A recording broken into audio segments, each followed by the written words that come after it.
Hello, everybody. I believe we are live streaming. If I can get Thomas maybe to jump over there and check it out just to see. But I'll check here in a few minutes when we get Rabbi Pesach. And I tell you why I call him Rabbi. I say this all the time, Rabbi Pesach. He is my teacher, and I call him Rabbi. So those of you listening by Power Faith Radio, we thank you so much. For those of you that came, waited till the program come on tonight, we've got a pretty good crowd listening tonight, Rabbi. And I've still got that East Tennessee little allergy cough going on, so I'll try to work through that. Those of you that have joined us tonight through Torah for the Nation YouTube channel, we thank you so much for coming this way. Please like, share that with all your social media platforms, and hit that notification bell that you'll be notified every time a video goes up. Those of you that are listening by Torah for the Nation YouTube channel, and it's already been recorded, thank you so much also for coming and listening. Also, those of you that are joining us tonight through B'nai Noach Connection with Israel Facebook page, please like, comment, good comments. We love the good comments. If it's a bad comment, we're liable just to boot you right out. Just gonna put it right there on the table. You know, we're not here to debate. This is a platform to come and gain information. And it's so good to have everybody with us tonight. Rabbi Pesach, would you like to take over for a few minutes, and I'll check her out and make sure we're live streaming. Okay. Yeah, you're live. I checked it while you were talking, but you can check it out and make sure. We shared around on all of our social media pages, and we'd appreciate if you put it on yours also, or share it around with people, so we can just get the word out about what we're doing here, because it's important to do that. Really, really important. Why is it important? Because when you do it, you're doing God's work. God of Israel, and it says in the Torah, he is the God of Israel, and everybody's going to come forward and bow before him and realize who he is in the end. Well, not everybody, but most people will anyway. There's some prophecy about some people that won't. So anyway, we're going to start off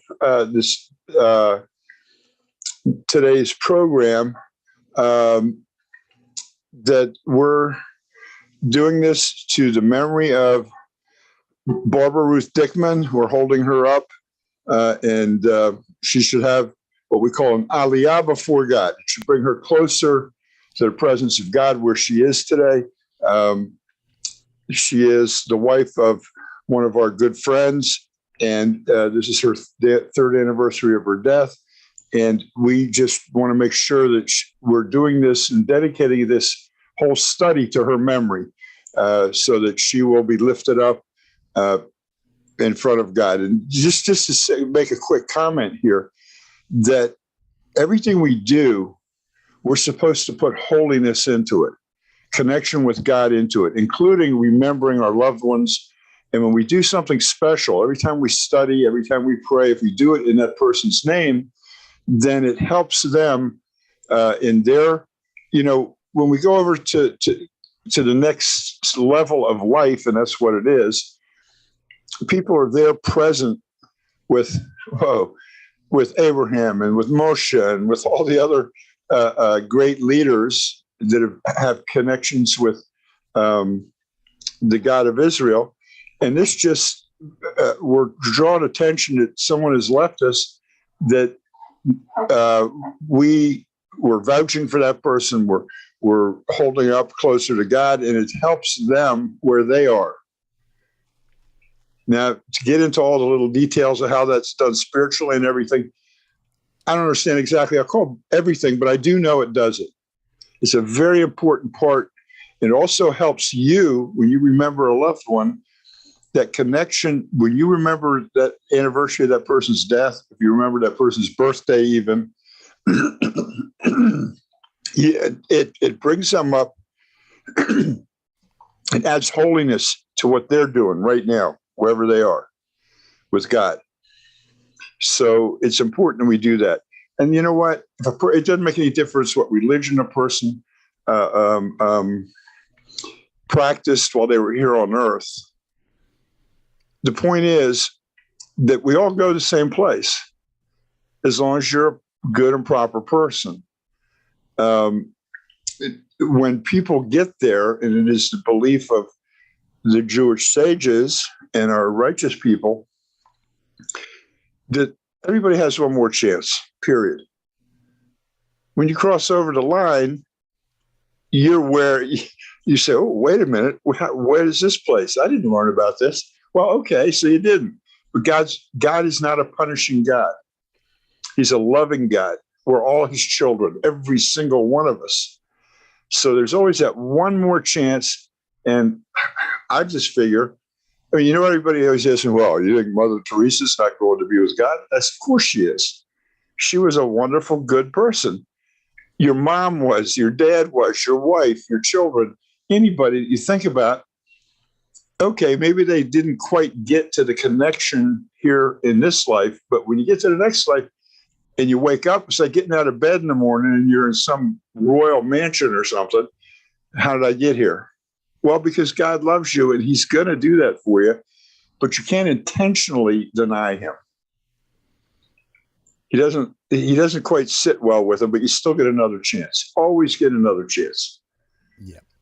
And so I'm going to say it one more time. This class is dedicated to the blessed memory of Barbara Ruth Dickman, and we are pleased to do our study and raise our class up in holiness through her. Rabbi, can I give some tzedakah right now for her blessed memory? Please, yes. We're giving tzedakah tonight. Someone sent tzedakah in for her blessed memory, and we are giving Very it good. tonight. Okay, go ahead. Very good. Thank you. You know, this idea of giving tzedakah. When you get up in the morning and you do your prayers, if you're praying in the morning, you shove a little tzedakah box somewhere, you put a few coins in it every day. It adds up in the end. Once a year, every 6 months, empty it out, send it somewhere to help somebody. That's what it's all about. Because what does that do? It gets you in the mindset of doing a kindness every time you pray, every time you do something good for somebody, putting that money in. You're continuing with the kindness, and that's the whole idea. Everything that God wants from us is to treat and don't do it to anybody else what we don't want done to ourselves. So that means we got to be kind. The whole idea is chesed. This is what everything started with Abraham, and his chesed, and inviting anybody in to have a meal, you know, and then ask him to thank God for the food and for the bringing them to where they are in their journey safely and things like that. It's this idea of holiness. You know, it's not like many religions take this holiness to a level that they try to make it some woo-woo holy level. And it's not. It really isn't. God created us in his love. In his mercy, he made us and he gave us life. The life that is within us. And all he asks from us in return is to do the same thing for somebody else. Have mercy on them, be kind to them, take care of them if they need help being taken care of. And I know we're all so tired of more money to give here and more money to give there. This person, we can't think that way. It's like, we had a discussion tonight in one of our classes. Let's say you know some people down the street and they need some food in the house. And you want to do some kindness and you want to go do something for them and have mercy on them. You go to the grocery store, you buy a box of food, you take it to their house and you hand it to them. Or some people just leave it on their front steps, knock on the door and leave, however you want to do it. Or you give them money because they need to pay a bill or something. Now, you've taken that food that you purchased, just fleshly food, chicken, some potatoes, rice, whatever it is. It has no holiness in itself, but because you've taken it and done a kindness with it, you've raised it up. You've made it actually holy. And the word holy means to dedicate to. So when you do something like that, you're dedicating what you did to God, and you have your connection with God. Now, when that person sits down at a table to eat that food, if that person doesn't thank God for it, If that person eats it and then goes out and robs the bank, he didn't use that food for holiness. It loses the holiness it had was from you. You brought God into the thing, and in holiness, you gave it to the people. You dedicated it to God, and here's some help, people. And we feel good when we do that. But it doesn't make any difference what the other people do with it. That's up to them. You know, one thing I used to hear all the time when I used to work with churches is, well, I don't give to this guy because I don't like he's bought a new car. Look at the house he lives in. Zachia, hello. Oh, she's not connected to audio yet. And so they judge the person. Zechia, welcome, and hello. Welcome, Peru. And you got to realize it's not your position to judge. If you're going to give the money, you don't investigate the person, put them in front of a grand jury. If that's the way you want to give your money, then you give it. What they do with it afterwards, is simply their business, not yours. We're not in a position to judge other people like that. We do things every day that kind of knock us off the holiness thing. No matter how hard we try, we can't, nobody's perfect. Let's put it that way. So we don't have to investigate where the money's going. We don't have to investigate anything. If our heart tells us that's where we should give, we give. And that's the long and short of that particular thing. It's if you want to be connected to God, and this is for every living, breathing human being soul. What you have to do simply is when you go to do something, you connect it to God. The action is connected to God. You're doing it in His name. You're doing it because you know He wants you to do it. And that's what puts the holiness into what you're doing. If you give people money or food or anything, and you're just giving it because it makes you feel good, there's no holiness in it. It stays on a very flat level. So when you do something, and anything you do, and this is the hardest part, every action you take, you're supposed to raise up to God, make it holy. And so if you're angry at somebody or you're displeased with somebody, you have feelings of displeasure, or anything you do, you're not raising it up to Him, and you're hurting yourself. You're not hurting anybody else but yourself. A blessing before eating, then grace after eating the meal not required for a small amount of food. Well, that's true, although we take it to an extreme. That every time we eat something, it says when you're satiated, you're supposed to thank God. But we have a very short blessing that we do. Every time we take something to eat, and depending on what it is, depending on the wording of the blessing, every time we drink something, we do it. It's just automatic in our lives. Now, why do we do it? Because then the connection becomes automatic. I don't have to think about it. Oh, I'm putting something in my mouth. Let's see what it is. It's a fruit, so I'm going to bless the fruit of the earth. When I'm done, I just thank the God who created everything for creating everything. That's it. So it could be something from a tree. It could be wine is a big one. Even a drink of coffee, like I drink in the morning, I bless the coffee. And I don't have to do it every time I put it in my mouth. I'm sitting here with a cup of coffee, actually with a pitcher of coffee that I'm going to be drinking this during this hour. But once I make the blessing in the beginning, then I can, until I get up and have stopped doing what I'm doing, I can just keep drinking coffee as much as I want. I don't have to do it every time I put the cup to my lips. That's for sure. So, but when something becomes automatic to you, like a blessing on food, we put a lot of food in our mouths all day long. It's probably the biggest thing we do all day. We graze, we eat, we drink. every time we do it, we make that little connection to God. It puts our brain in the mode of connect to God every time you do something, connect to God every time you do something. So then you get angry at somebody, you don't turn around and snap at them, or you get frustrated with somebody or impatient with somebody, because you know that action is not an action you can raise up to God. It's an embarrassment for yourself, usually. In the end, you say, why did I get that way? And why did I say this in public? And da-da-da. And so it's like a training thing. It's like training wheels, I guess, on a kid's bike. And it comes a time when you can take them off, sure. And you know how to keep your balance.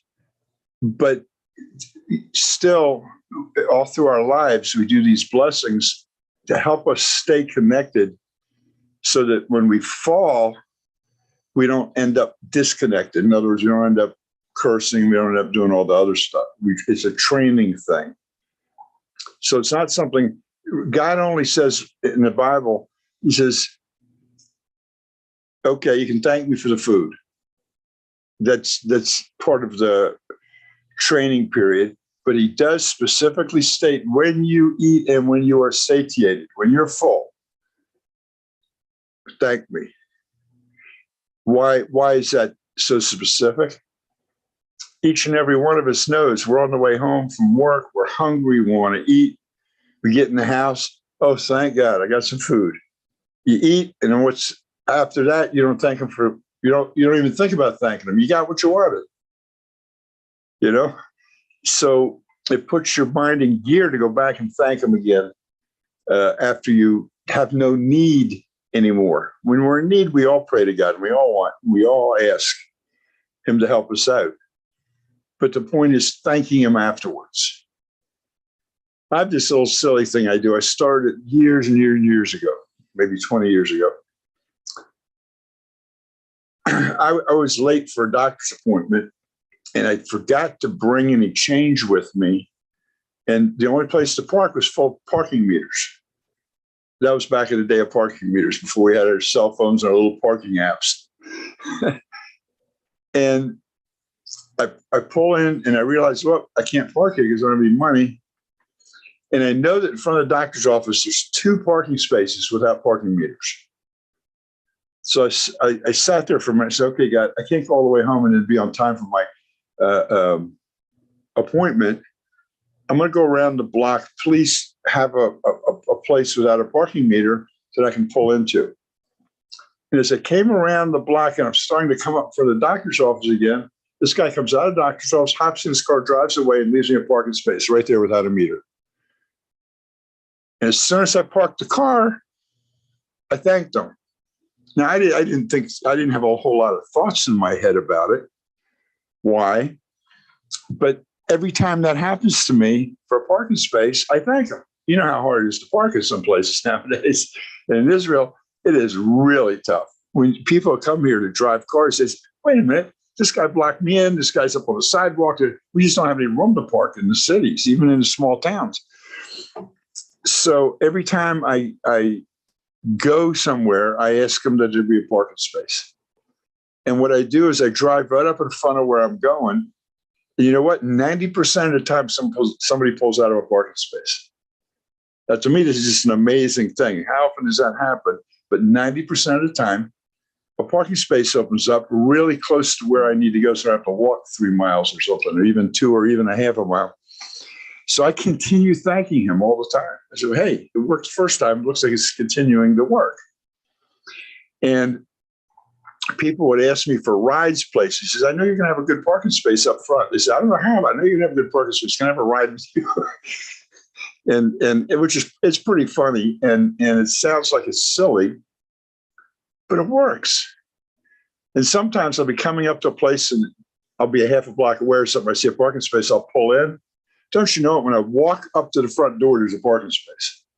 I could have continued up. That's the time when I said, okay, God, I found a parking space here. Thank you very much. And he's going to show me. You asked me for a parking space up front. There it is. See, look at it. You walked up here, but here's the parking space. And it's a joke kind of in my life, but it's not a joke. Because this really is a significant thing, isn't it? A parking space. It's not like I need money, or I need healing, or I need something like that. But it reinforces me and my trust in God. Just that little teeny thing. And probably in your life, you've got something that happens like that. It's called divine providence. It's called in Hebrew Ashkaha Pratit. Excuse me. And it's important you realize God is watching you every second of every day. You can't get away from God watching you. And knowing He may not be talking to you right at that minute, but He knows what you're doing. He sees everything that goes on. You know, everything that lives in water doesn't pay any attention to the water, but it needs the water to breathe, to exist. Without the water, it can't exist. The fish, you take it out of water, it dies. In rabbinical teachings, when you take a fish out of the water, it's already dead. Even if it's sitting there still moving and everything. As soon as you take it out of the water, it's dead. Fish are one of the things we don't have to go through this koshering process. The only thing you have to do is see if it's got 3 fins on its body, top, bottom, and scales.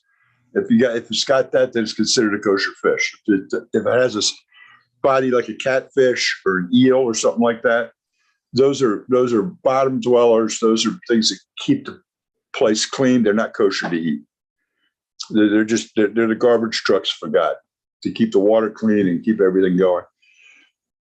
The point is that you take the fish out of the water and he's dead.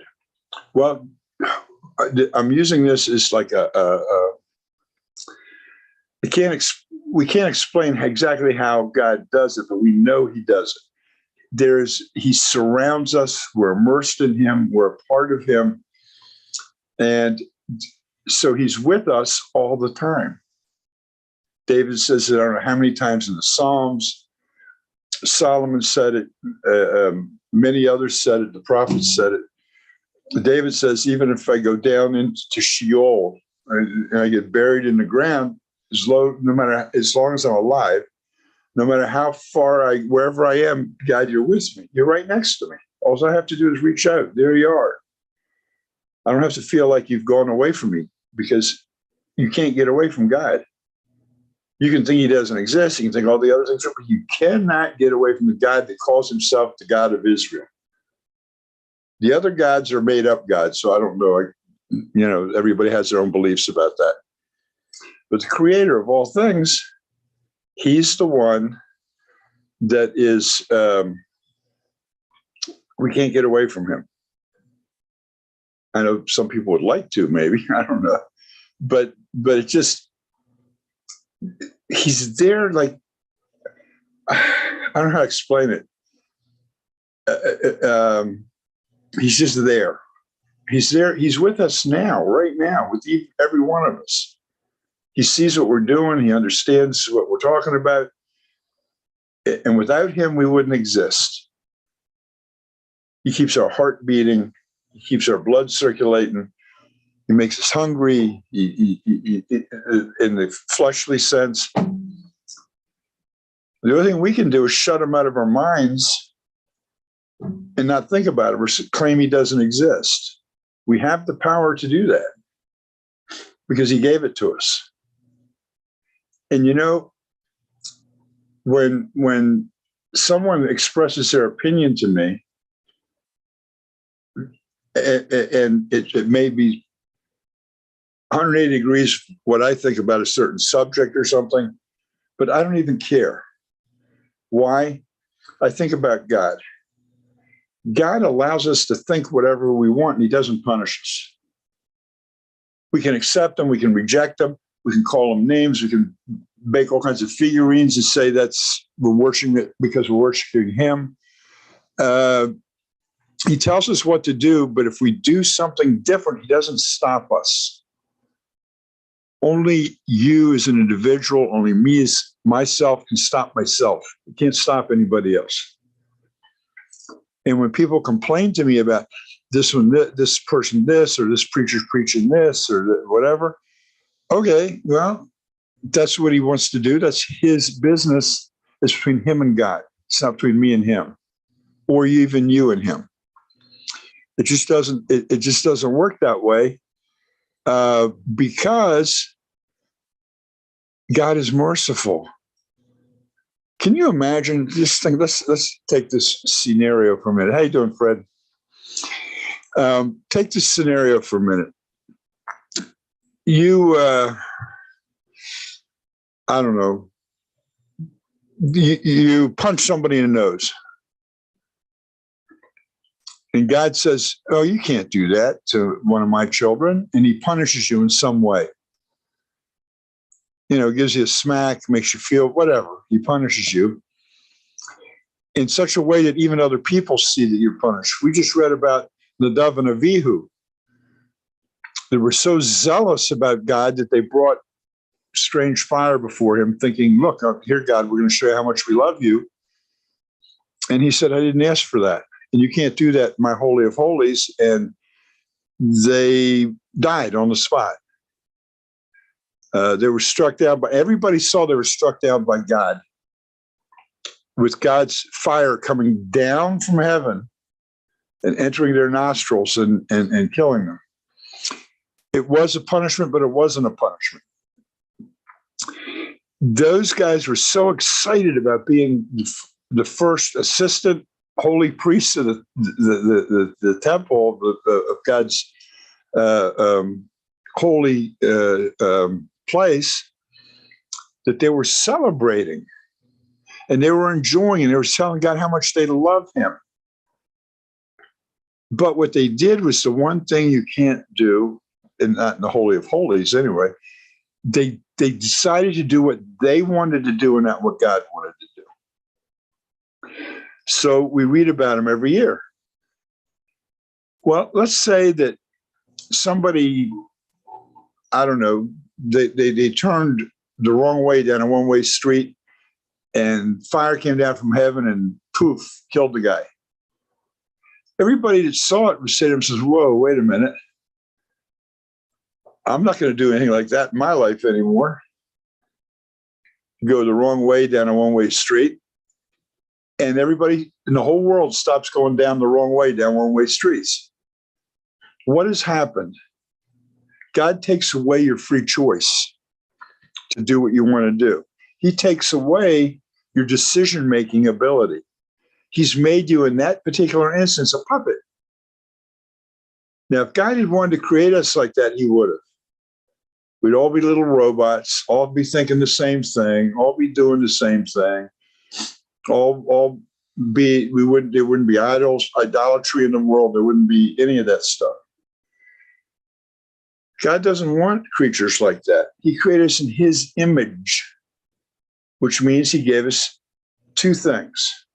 He gave us the ability to think and make decisions, and he gave us the ability to speak.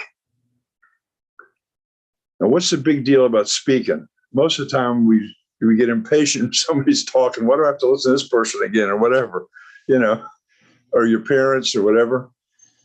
But how does the whole process of creation start? So we can understand it. It may not be literally what we think it is, because God's voice didn't come booming out and create something, but he spoke it out, whatever that means for God. So he created us in his image. He gave us the ability to speak. He gave us the ability to do things. We are his most powerful creature. The human beings are God's most powerful creation. We're in his image. Those of you that are in the Zoom room or watching out there on Facebook, when you see our pretty little faces here on the screen, you're looking at God. And if you were here, we'd see you. We're looking at God. When you look in the mirror in the morning, you're looking at God. You're created in his image. And we have to remember that. When you put down somebody, or you get angry with them, or even punish them, you are punishing God. We're his image. We represent him. And he gives us the choice to live our lives the way we want. He certainly has that free choice. Although he doesn't have a life, he just is. but total free choice. And we have to realize that we have that ability. And how angels do not have the ability of free choice that we have. Angels are God's servants. They serve God and they serve us. And you see the dream that Jacob had about the ladder. Those are angels going up and down the earth. The ones coming down were coming down to do things for people that God had sent them to do, and the ones going up are going back up to get a new mission. They can't go and just do wait a minute, I don't want to do this. No, God, I'm not doing this. They don't have that choice. They don't even have a choice to think about it. One of the biggest examples comes right at the beginning of the story of Abraham, when he sees the three people coming across the field. And it says in there are three angels that came, and they looked like humans, and they ate, although they didn't. They were angels. And two of them were sent to Sodom and Gomorrah to do jobs down there. Each one, though, had a separate job. One angel was sent to destroy the city. One angel was sent to Lot to get him and his family out of there. And one angel sat and talked to Abraham and discussed with him. They each had a mission to do, and they each did it. Now, the one that was sent to destroy Sodom and Gomorrah can't get down there and say, no, God, I'm not doing this. He get down there, and the reason he sent an angel there was to verify for himself, God, and he wanted other people to know, I'll check it out, but if it's true what I'm hearing, you're in trouble. And that's what happened to Sodom and Gomorrah. But before he would let it happen, the other angel, that angel had to wait until the other angel got Lot and his wife and daughters and daughters out of town. He couldn't do anything. He had to wait for that angel to do his job, then he did his job. In the meantime, God spoke through the voice of an angel to Abraham. We have to remember that's how connected we are to God. We have to remember that an angel only comes to bring us a message, not to force us to do anything. Because as God's children, he's given us the same power that he has.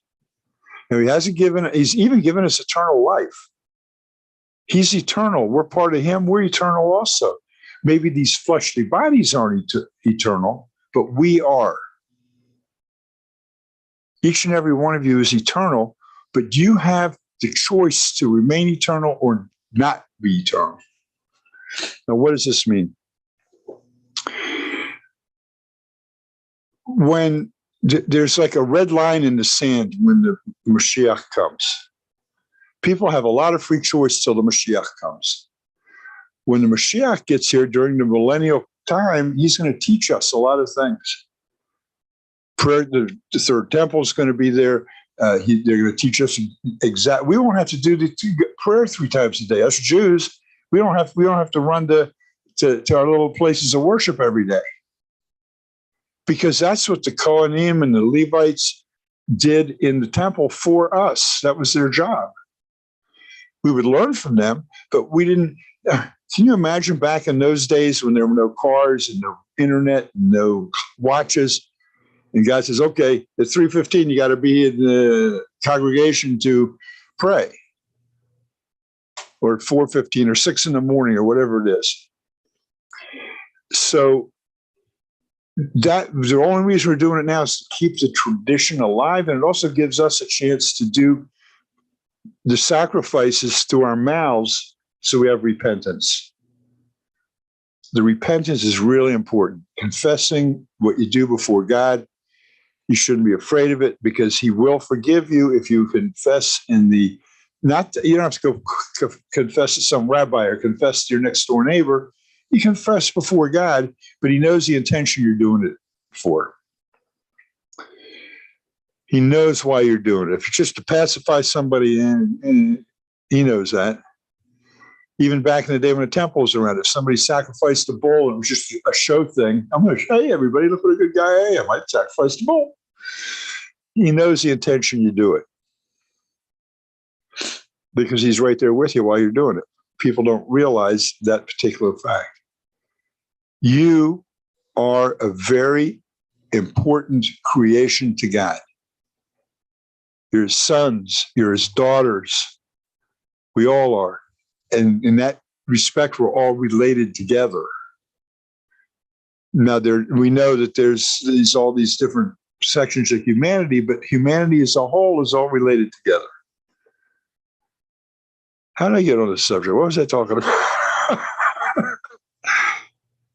Just remember, guys, and also remember, as you're going through things, don't feel left out because you can't do a particular holiday or something like that, because you aren't required to by God. And there is what we call a Machloket, or a disagreement between different Noahide teachings. I'm not talking about the little offshoot places. I'm talking about the places that come out of Jerusalem. I'm talking about Noahide World Center. I'm talking about Ask Noah, the whole thing that that's their website name. I can't remember what their official name is. That are connected to Jerusalem, connected to the rabbis, connected to everybody, and they're going to keep you steered in the right direction. Now, here's a Machloket. The Machloket means there's a debate about things.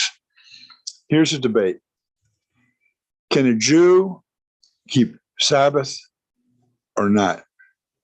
Can a Jew do Rosh Hashanah and Yom Kippur? I mean, a Goy, if someone's not Jewish, do it. Also with the Shabbat, also with some of the holidays. Well, there are those that believe no, period. And there are those that believe any human being can take the choice to do it. Requirements are different. A Jew has to do it in a very set way, but the rest of the world doesn't have to, because God didn't say you have to do this. But you know, wearing a yarmulke is a big thing, but that's a lot of people do it because they realize there's somebody over my head. That's showing respect for our Creator. Wearing a tzitzit, which the Jews wear, they were commanded to do it. Nobody else has to do it. And I know that there are people that do it. They put on these little belt loop seats on their belts, which don't mean anything because that's not what God said to do with them anyway. A yarmulke or a head covering is always good. But here's what happened. I think I've told this story before, that I read on a blog post or something. A woman did an article about her husband was walking down the street in Jerusalem, and they pulled him into a shul to make the 10th man, to make a minyan. She said, how wonderful, we're praying together, da. And I wrote him a letter. I didn't put it on their blog. I didn't do it in public. And I said, you know, what your husband did was a great deception. They asked him to come in and be the 10th man because he walked down the street with the tzitzit, the fringes on, and the covering on his head, and they thought that he was actually Jewish when he wasn't. And God tells a Jew you have to pray with 10 Jews. So he went in there and misrepresented himself. And I said, what if, instead of that scenario, what if a bunch of people were in a store and a gunman came in and your husband was walking by dressed up like a cop and they come drag him in? Is he going to be able to do anything for those people in there? He's wearing a costume. He's misrepresenting himself. And this leads to another situation where a lot of people around the world today are dressing up like Orthodox Jews. They're getting in the Orthodox communities. They come to Israel. I think it's called One Israel Ministry or something like that. Israel One Ministry or something. And it's run by Jews, but they're Messianic.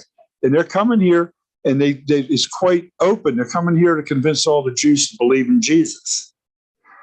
Most of them are not Jews, they're Goy. and the government's going to let them come in.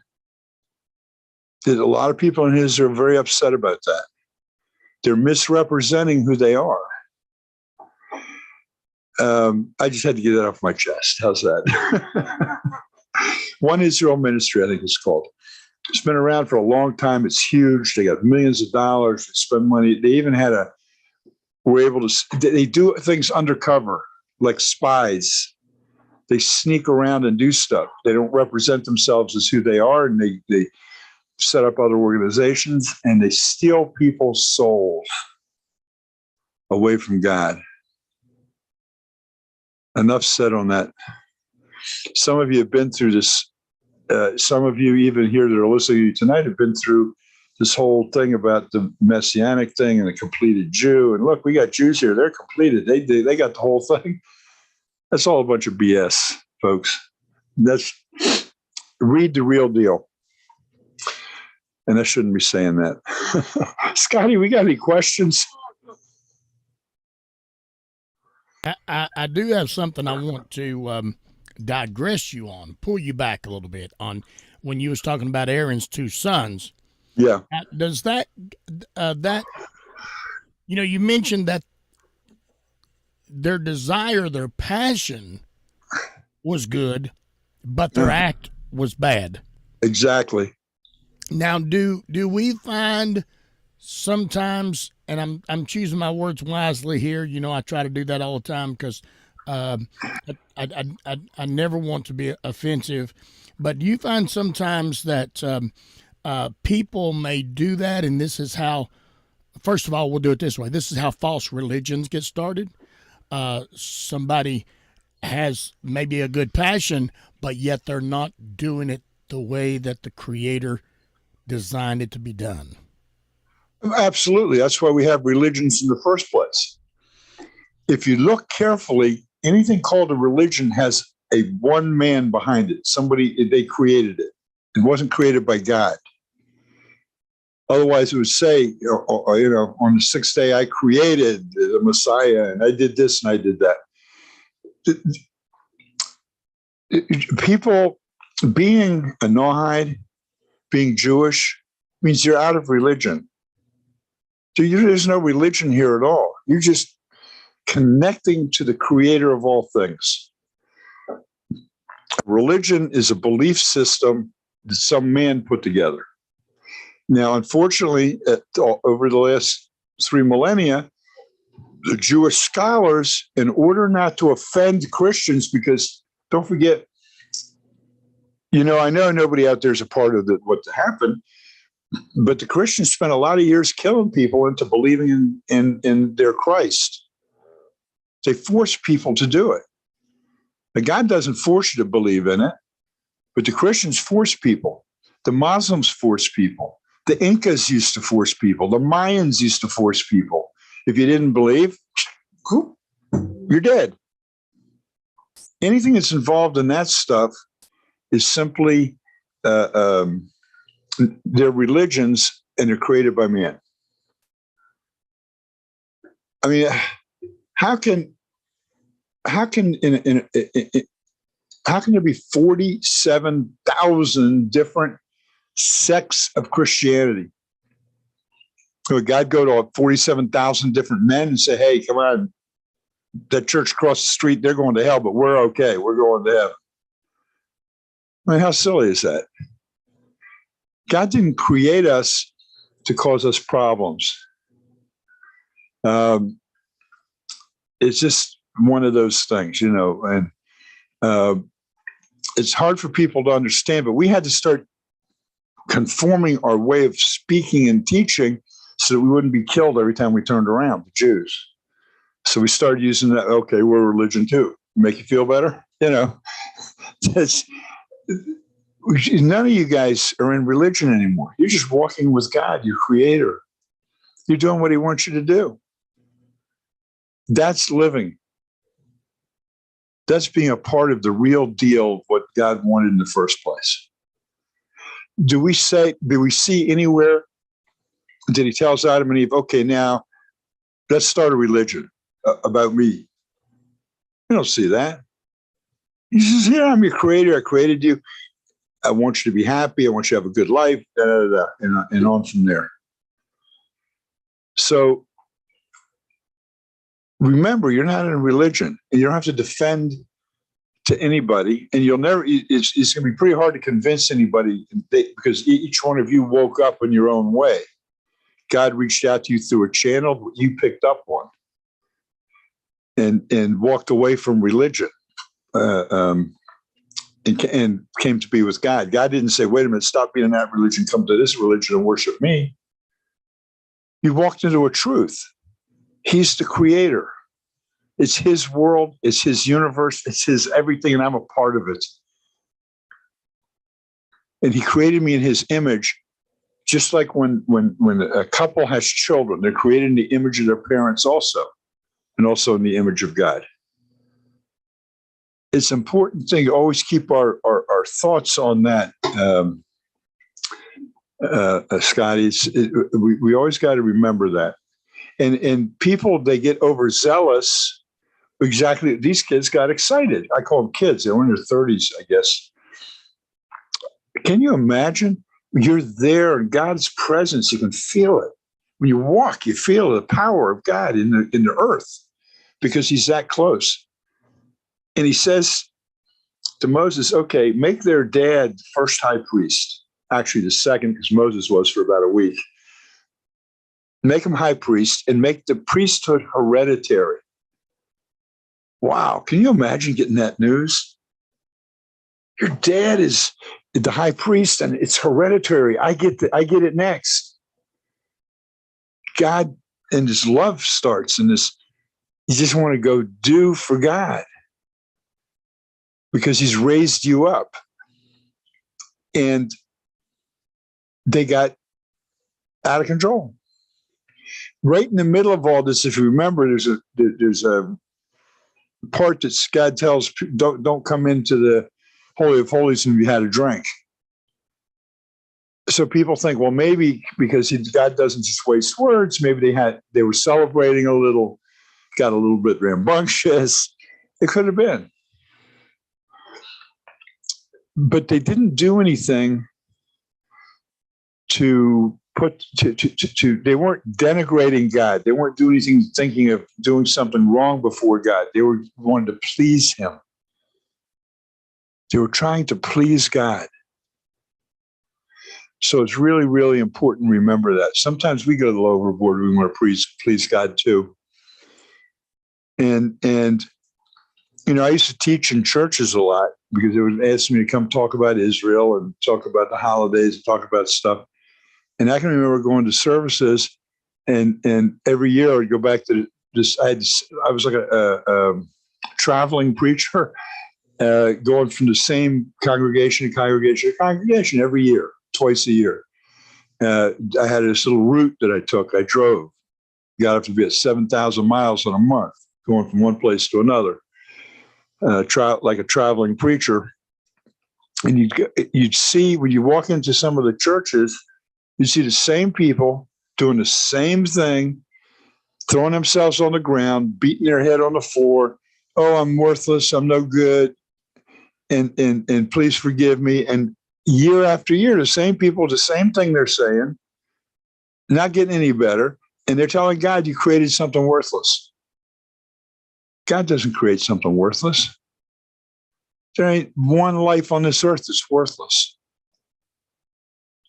It's a precious thing because we're created in his image. Anyway, Nadav and Avihu were overzealous.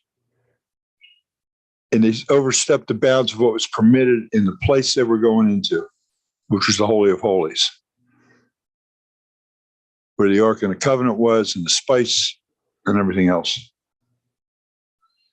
Okay, Scotty? Yeah. That. So we got a question also in the same avenue that came in, and maybe you can cover this in the few minutes we have remaining. So if someone finds themselves in an overzealous position and the Creator has been merciful to them and they're not dead, how would one seek to go back to a pleasing position. Did I get that? Did I get that out right? How would one wake up from that, and what would one do? Okay, well, you just asked two questions, maybe three. Okay, First of all, I can add another one to it if you want me to. Go ahead. No, that's okay. The first of all, let's say if they get overzealous and do wrong, all you have to do is stop being overzealous. You have to realize you're overzealous. Okay, I don't have to do this like this and the way I'm doing it. I'm pushing the limits. If he saves your life from something and you get overzealous because you're so happy that he saved your life, you thank him for it. Some people will give tzedakah or do acts of kindness for other people. That's the way to be overzealous for God, to do it that way. But we always do something every Shabbat. Every Shabbat we have a Torah reading, and every Sunday, Monday, and every Thursday we have Torah readings. Shabbat, of course, was because of the Shabbat. The Monday and Thursday readings were because those were usually market days in the old days, and people didn't get to hear the Torah all the day. They didn't get to study, so they would read the Torah a little bit on those 2 days. And while you're reading, they're divided up into sections. During the week, there are 3 sections, and on Shabbat, there's 7. And if you've been saved, God has saved you from a dangerous situation, they call you up to the Torah. They let you stand there and help the rabbi with the reading and everything. You don't have to physically do it because he's can read a lot better than I can, or anybody, But you get to say a prayer and thank God for taking you out of the place of danger. So and we do it like a lot of people do it after they do overseas trips today, and things like that. And if you get overzealous, you just got to realize. And now, if you get overzealous and you're doing something for God, if He didn't ask you to do it, don't do it. The minute you start thinking about what am I going to do for God, go read the 7 universal laws for all mankind. He tells you right there what He wants you to do for Him. He doesn't say, okay, if you want to be overzealous, here's what I want you to do. He just wants you to do those 7 things.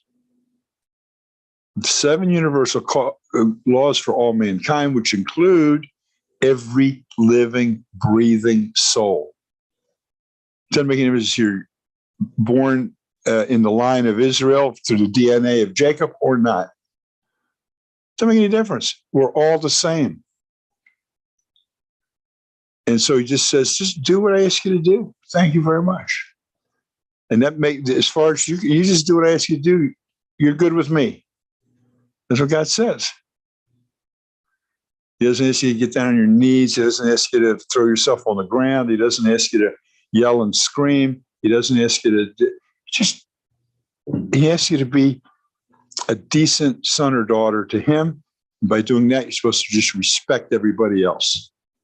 And that means respect everybody, not make little snide comments because of what country they're from or what their political beliefs are, or what color their skin is, or anything. Because we're all brothers and sisters.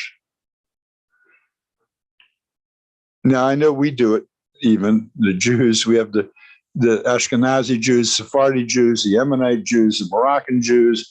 But it's more like a teasing type thing. I don't know if you saw, the Ashkenazis don't eat legumes on Passover. The Sephardim do. Peas and chickpeas and stuff like that. And there was, everybody's having demonstrations and holding signs today. So there were 3 guys dressed up that I guess they're real Hasidim and said, give peas a break, and don't discriminate against chickpeas and stuff like that.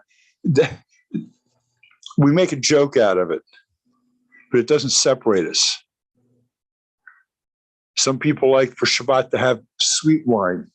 I don't. I like to have more of a dry wine. But for a while, all the Jews just use sweet wine. Then they realized, wait a minute, I don't have to drink what that guy likes. I can drink what I want on Shabbat. But there was never arguments over it. Anyway, Scotty, I think that's the answer to the question. Yes. Thank you so much, Rabbi. Now we're coming down to a close. Would you like to do some final words? We got about 4.5 minutes. Okay. For those of you, if you go by any of the Facebook pages for Torah for the Nation, B'nai Noach, Connection with Israel, Jewish Heartbeat Radio, there's a link there. We got a radio station working with some good, nice music on it. If anybody knows anybody that is a Noahide that's getting into music, we want some rock and roll, some good music, some fun music to put on. So if anybody has anything, let us know so we can get a hold of it. And we have there'll be some teachings up there and a whole lot of things going on. I'm excited about it. It'll take another month to get it all fixed, but right now I put up links that are like experimental links. You can listen, keep it on 24/7 if you want, as long as you're not Jewish. If you're Jewish, don't listen on Shabbat, please. And the rabbi said I had to say that. I can leave it on 24/7, even though I'm not supposed to do something 24/7. I can leave the computer on, but I should say, Jewish people, don't listen on Shabbat, please. Fred, did you want to say something? No, I was just saying, what kind of music that were you selecting to be put up on there? We're going to have also you'll be able to request all you want, but all the music it's Hebrew, has to do with praise and worship music, and a lot of fun music. There's a group called The Eighth Day, young guys. They're just dynamic. They're just so great. And there's some rap music, and but they all have to do with God. Everything has to do with God. So, and there's a little bit, some people have a country western flavor to it. Some people have a different kind of flavor to it. We even have one lady who plays harp. I've never listened to a harp before. I was listening to her album, and okay, I always thought harp was going to put me to sleep, but it was pretty good, actually. I want to thank you all for coming. Bring your friends, share us around. If you got any questions, get a hold of me, get a hold of Shira. And we're looking at after Passover also, there's going to be some more teachings coming from Shira. She has an exciting idea on some things to do. And you women, I know, will enjoy that as you did before. And I don't know, we're just getting back on track now. Boy, we're coming out of the COVID window, and we had such a terrible winter here. I mean, when I say terrible, we had 4 months of winter. That is so unusual. It's just getting up into the 50s, 40s, and 50s now for us. This should have happened a month ago, and it stopped raining. The canary's full, and we don't need to fill it up anymore. And it's not cold and wet every time you go outside. I never realized how bad it was when it stayed cloudy for 3 months or 4 months. Of course, I'm on top of a mountain in the clouds, so I should have thought of that before moving here. God bless you all. Thank you for being with us. If you feel like it and you want some tzedakah our way, we try to help a lot of families for Passover to buy them a basket. Family of 6, it costs about $250. You don't have to give $250. Any amount you want to give would be fine. But we try to help out as many people as we can. There's a lot of charities doing it. Maybe you've already given to somebody that does that. But we do it amongst the people here in the neighborhood. And I mean, we do it very directly with people. And none of money, the only thing the money goes to is for foreign exchange fees from dollars to shekels and stuff like that. We don't, doesn't go to our salaries or anything. But if somebody wants to help out with other things, we have other expenses too. If you want, fine. If you don't want to, that's okay too. God provides at the end of every month. The money's in the bank to pay the bills. Thank you, God. So that's all I care about. That's all he cares about. Scotty, thanks for the great job you do for us. Really appreciate it. I know Sunday night you'd rather be sleeping and staying up so late. We appreciate it. We appreciate all you guys coming around, and women also, from the United States, Australia, Peru. I think I covered that. Who's from somewhere else? There used to be somebody from somewhere else coming in. Okay. And it's for people in Europe, this is way too early in the morning. They watch it on replay. God bless you all. Thank you. Have a wonderful, wonderful week. And we'll see you next week, 10 p.m. New York time, and whatever time it is in Australia. I'm thinking it's like 1 o'clock in the afternoon, 2 o'clock in the afternoon there right now. Yeah. So thanks for coming by. God bless you all. Yeah, I want to say one more time that we dedicated this teaching tonight to a blessed memory of Barbara Ruth Dickman. Amen. So, yes, as Rabbi said, thank you everybody for coming this way. Those of you on Power Faith Radio, those of you of Torah for the Nation YouTube channel, hit that notification bell, subscribe to that channel. B'nai Noach Connection with Israel Facebook page. Please join that group. That's a great discussion group. We don't argue, but you come there to get some information and share those videos with all your social media platform. And Rabbi Pesach, you also share to a couple other groups, correct? Yeah, I share to about 7 or 8 other groups. Okay. Good, great. So I share them around. Great. Everybody, please remember on Wednesday night, Terry's doing a great teaching on Jonah, and I think we got through. No, did we get through with the second chapter? I don't remember if we got through the second chapter. We're still in the second chapter, and it's been about 14 weeks now. So great, thorough job he's doing on that. So we want to invite you to come along 8 p.m. New York time, right here on the same link. So until then, and remember, Rabbi Pesach, as he said, next Sunday night at 10 p.m. New York time, we will see everybody there. Bye-bye.